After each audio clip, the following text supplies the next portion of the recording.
and without protection to deface something like that. Well, those are very old graffiti. They're not 20th century.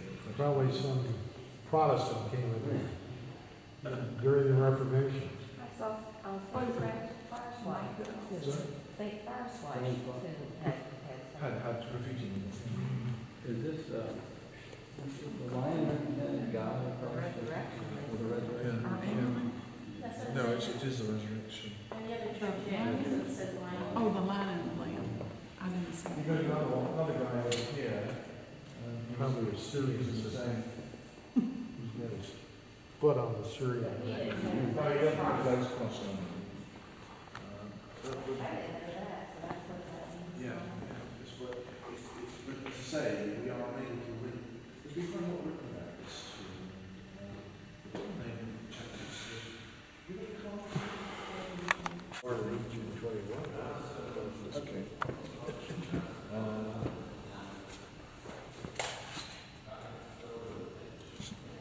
Yes, it used to be thought that he was Sir John Holcomb or William Valence the Younger. Varinus's bones are actually in Winchester. Look at this little church-like thing, and then up there you got a weird face. It's got a whole bunch of these. Look at this. What the hell is this? And they got little pieces of cinder block, like the one I drove over, but like the one I drove over was a lot bigger. And this is weird. This guy's sticking his tongue out. I don't know if you can tell that on the tape, but he's sticking his tongue out.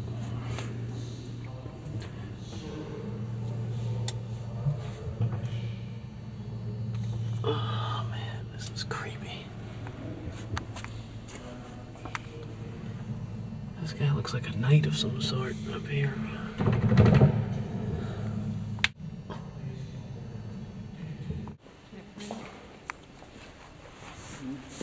That's interesting.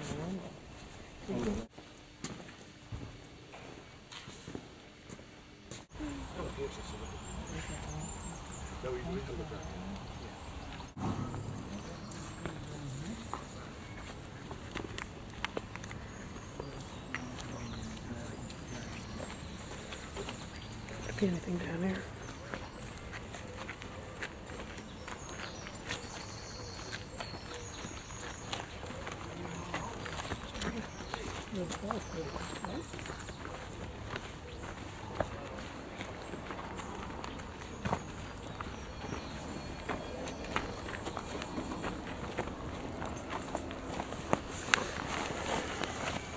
So on the basis of the evaluation results, what we really expected to find was this almost like sandwich or layer cake, if you want to think of it like that, of medieval archaeology on the top, a lot of Roman archaeology in the middle, and this little sort of slice of ham in the middle or whatever of the Anglo-Saxon era. The reason we thought that was firstly that when we were doing the trenches out here, 3 trenches, one just there and 2 more a little bit further along, we could see very clearly that we had medieval burials. Basically the canons who had lived here and worshipped inside the abbey were also buried, a lot of them, within the cloister as well. So we knew we had medieval archaeology here. And the other thing that was characteristic of the excavation, even in March, and certainly so now as well, is that the vast majority of our finds were of Roman date. We've got masses of pottery, tesserae from decorated pavements, amphora, the kind of big storage jar that they imported things like olive oil and wine in, roofing tiles, everything you could expect from an area which is densely settled in the Roman period, as indeed we know Dorchester is.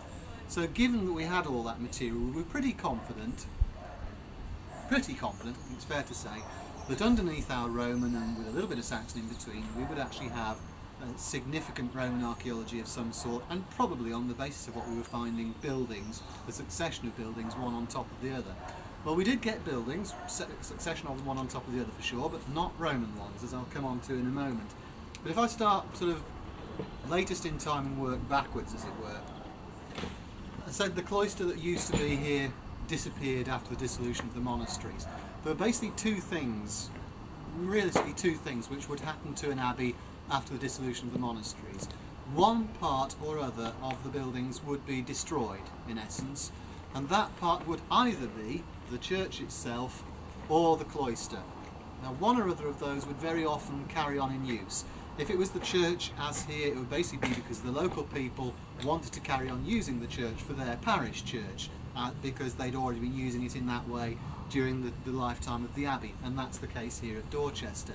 In those circumstances, the area where the monks had lived, the cloister with all the buildings around it, would typically be demolished, so there would be no chance of the monks coming back in and reoccupying the abbey if, God forbid, as the Tudors and Elizabethans thought, the Catholics should come back and be able to re-establish the monasteries. It was almost an insurance policy to stop that happening. Well, Saxon, well, it will be covered by concrete soon. Do you want to see Kristy? Very angry.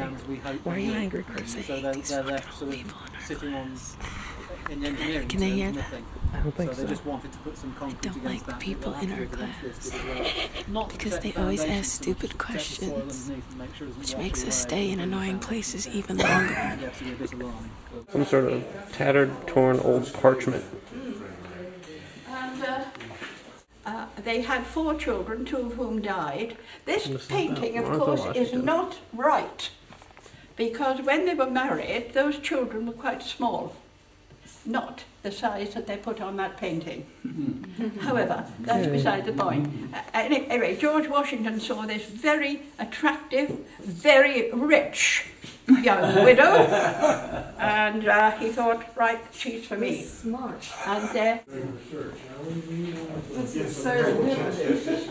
yeah, well, this, as I say, photograph was a little boy. No, lunch, coffee. No lunch here. Lunch there? Don't even The positive is an offense. like how, like, on the other end of it, the way I see Because people take offense at your letter. Penalty is £100. Look at these lines. Some drunko was drunk. Look at these. They're all crooked. This is Blackwell's books. It's quite immense.